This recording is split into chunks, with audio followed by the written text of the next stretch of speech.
What's up everybody, my name's Bryce, aka DubsNotSubs, and today we're gonna find your next manga. Alright, before we get into the actual recommendations, let me tell you a little bit about what this series is going to be about, because I'm really excited to be introducing this.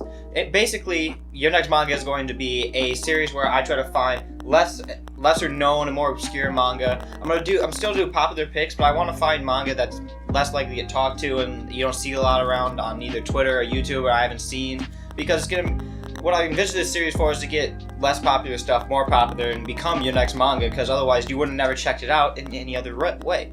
But without further ado, let's get into the first recommendation. Alright, for book recommendation number 1, we have Alive: The Final Evolution by Tadashi Kawatashi and Adachi Toka. That's hard to say. But anyway, Adachi Toka, who does the art, is actually the creator of my favorite manga, Noragami, and that's how I originally checked out this work, because it is his first work, because I believe it's his first work that he has published.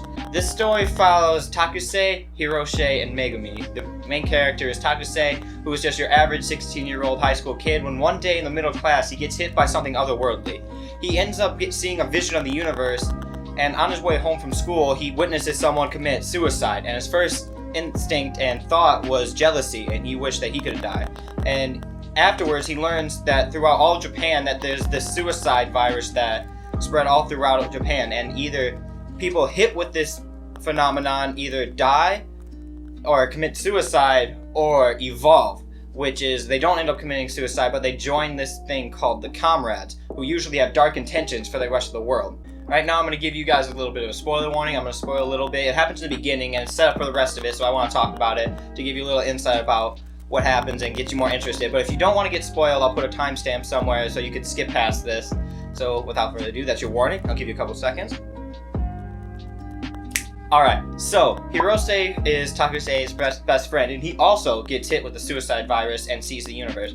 But the thing is, instead of Tasuke, who ends up not committing suicide or having an evil thought like the other comrades, Hirose ends up having those evil thoughts and ends up on the roof one day with the people who bullied him with their whole body splattered across the room. But he's not the one who commits the murders. There's a on the roof who ends up jumping off, and who's the one who's kills those bullies. And Hirose ends up having a mental breakdown and tries to convince them that it's not him, and they freak out. Tasuke and Megumi were both up there, freaks out and runs away. So after that, Hirose kind of snaps after he gets accused for murder, and the detective who is investigating him, a comrade who has dark intentions, ends up influencing Hirose into becoming more evil and having evil thoughts. So it cuts back to Tasuke meeting Hirose up on the roof where the murder happened of the school, and he ends up actually attacking Tasuke and kidnapping Megumi, and that's how the whole story evolves, with Tasuke going to chase after Hirose and trying to save Megumi and figure out what all this is happening and why this is happening, and try to save his two best friends. But yeah, this story is really good. It's a shonen battle manga, which can be good or bad depending if you like shonen and battle manga. But if you do, this does it extremely well. The power system works kind of like My Hero Academia, where you get quirks, where you just only get one superpower and you can't really gain more unless you're all for one, but no one has that so far.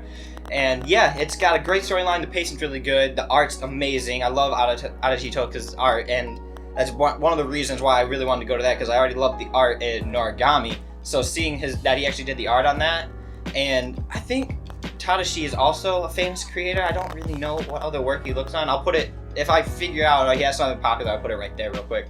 But yeah, this story is really good. You should check it out. It's only available digitally, sadly, because it was a Del Rey book. When Kodansha bought them, they never reprinted them, which was sad. But you can find it on Comixology, Amazon, Google Play, all your digital retailers. But yeah, definitely go check it out. But I'd also recommend wait till it goes on sale, because $11 for that book for each series can be expensive with the 21 book series. But yeah, it's definitely worth. Wait till it goes on sale. I just recommend, just for saving money standpoint. I hope they do it again, because they just did it in July, so I want to do it again so I can get the rest of it, because I didn't purchase it all in the time before the sales end, but that's all a personal thing. Anyway, yeah, book recommendation number 1, Alive: The Final Evolution. Alright, for pick number 2, we got Goodbye, I'm Being Reincarnated. Now this is by Kenji Saito, the creator of Trinity 7 and Parabora, which I think is his first work. I've never heard of anything before it, but this story follows Yuya, the main character, his childhood best friend Konami, the princess Angelia Grancia, and the demon lord princess, what's her name? Lucille Darkbreed. Yuya is just your basic everyday high school boy with he's open about his pervertedness, which is kind of like a feature in Kenji Saito's works, where he just kind of embraces that he's into that stuff and doesn't kind of hide the fact that kind of is a harem. His harem protagonists are usually super like conservative and all this stuff. He just kind of owns it and goes all in. But yeah, he's an average everyday kid, and one day when he's at home, Angelia appears before him and tells him that he is the one hero that the world needs, as it always goes. But as you know, there's only one way to get reincarnated, and that's to die. So this story, so far in book 1, follows Angelia?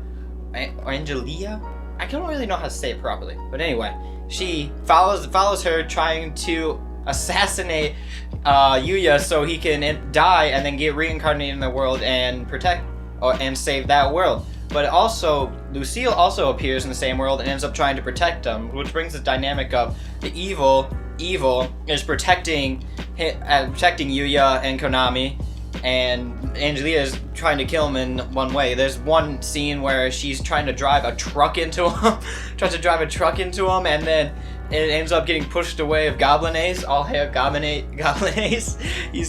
That was super funny when he looks back and then has like this thumbs up and gleam in his eye and just gets splattered by the truck, which is super graphic. This one is honestly, even though it's an isekai, it's a lot better than his other work with God's Howling Moon or something like that.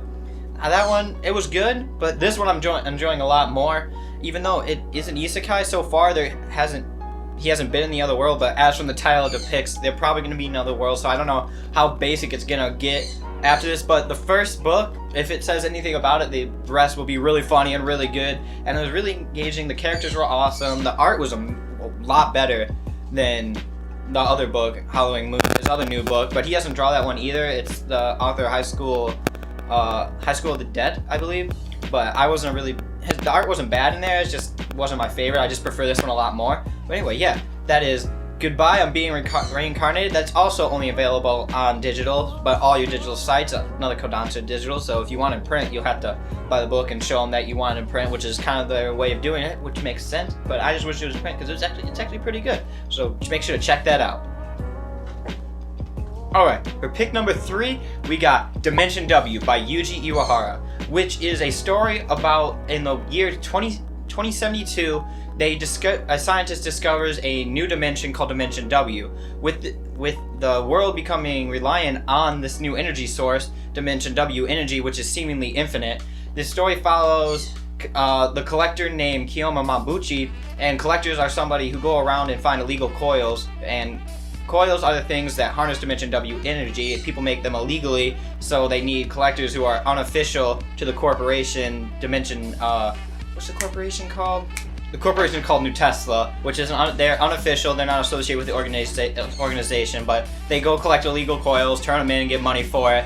And the story follows Kiyoma Mambuchi, the collector, as one day he discovers a robot named Mira, who's associated and created by the original scientist who discovered Dimension W energy, and they try to figure out the purpose she was created for, because there's a reason, and I don't want to say anything about that, because that's kind of the whole story and the big twist about it, and I don't really think they really haven't explained it yet. You've gotten kind of maybe a little bit of hints and stuff throughout the story, but it's never been explained yet, and I'm caught up with it completely. But anyway, this is a shonen, another battle manga. Actually, I think this is a seinen. It's a seinen. This is definitely a seinen, because one of the books is rated M. So this is a seinen battle manga. It's extremely good. It's a sci-fi focus, which you don't see a lot in manga, because I don't really think it's as popular over there as it is in the States. But this story, if you love sci-fi, you will love this. If you love battle manga, you will love this. If you like any manga at all, you like darker manga, you will love this. This is one of the best stories I've ever read in my life. This is probably what I call a masterpiece out of all the books. This is my second favorite book behind Noragami. Although if I had to say which one objectively is better, I probably would pick Dimension W over that. Sci-fi has always been a huge focus and love of my life for that kind of genre, and this takes everything that you love about sci-fi and just creates the best thing that you can read about it. This one is available digitally and physically. It's digital, both the yen press. It's cheaper digital, so if you want to try it out, maybe try the first book, because I think it's $7 as opposed to 10. What are they? I think the yen press usually runs like $11, $13 on their books, but if you get digital, you get $7. So if you want to try that out and just see if you like it, go for that digital. But definitely check this out. I cannot stress enough how great this series is. For our second to last series, we have Sickness Unto Death. We're going to be taking away from all that battle, all the action. We're going to go straight up slice of life, drama, psychological stuff. I'm going to read the description because there's no way I'm going to remember all this, and I definitely don't want to forget it. This is a story that I picked up randomly offline. I got both the books used. It's only a 2-book series published by, I believe, 7 Seas. Either that or Vertical. I'm not sure. I'll write that real quick. But anyway, I'm going to read the description and tell you about it. This is an amazing story, but okay. This is the mysterious story of Futaba Kazuma's first patient. At 18, Futaba Kazuma went to a school to get his qualification in clinical psychology. While attending school, he boards at a creepy mansion, which even has a butler. Also living there is a strange woman called Imaru. She's suffering from a terminal illness of the heart, despair.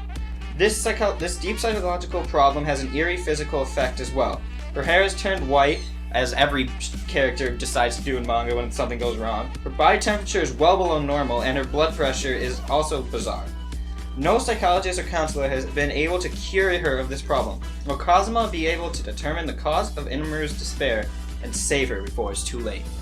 This story is something a lot deeper than it covers topics, a lot darker topics. So if you don't really like heavier topics or stuff that's really introspective, personal, it deals with thoughts of suicide, violence, self-harm, stuff like that, this won't be the book for you. But if you're okay with those topics and heavier topics, it's a book about a lot of self-identity, who we are, and a lot of the problems we face as people. This is really good, a really great series. I don't want to say anything about it, so I'm not going to say anything more about the story. Just believe me when I say it's really good. I think this is probably also digital if it's physical. It always is. But I definitely recommend this. This is one of those books that will really make you think about it. So if you like those books that kind of press your mind and make you want to think more about it and leaves you with a lasting impression, this book is definitely for you. I love this series. I love this series. It is technically a series, but it's great. So definitely check this out. That is Sickness Unto Death, available by whoever I said earlier. For our last series, we have The Promised Neverland. As I said earlier, I don't want to do a lot of package titles because you guys probably already heard about it, but this, if it's good enough, it's got to be talked about, and Promised Neverland delivers on that aspect all the way. As you guys all, for most of you know, but for those who don't know, the story follows Ray, Emma, and Norman, who live in an estate called, what estate is it called? Gracefield House. The Gracefield House, which is seemingly a too good to be true orphanage, and as you know, spoilers, you haven't seen it, I don't know how you haven't known about it, but this is actually being run as a farm, and the children are being eaten for food to the demons, and they're being made to be smart, because the smarter their brain, the tastier it is. But as you know, they try to build up and escape. This is just a great story, and if you've only watched the anime, definitely check out the manga. The art is by Dimizu Posuka? Did I say that right? Posuka Demizu.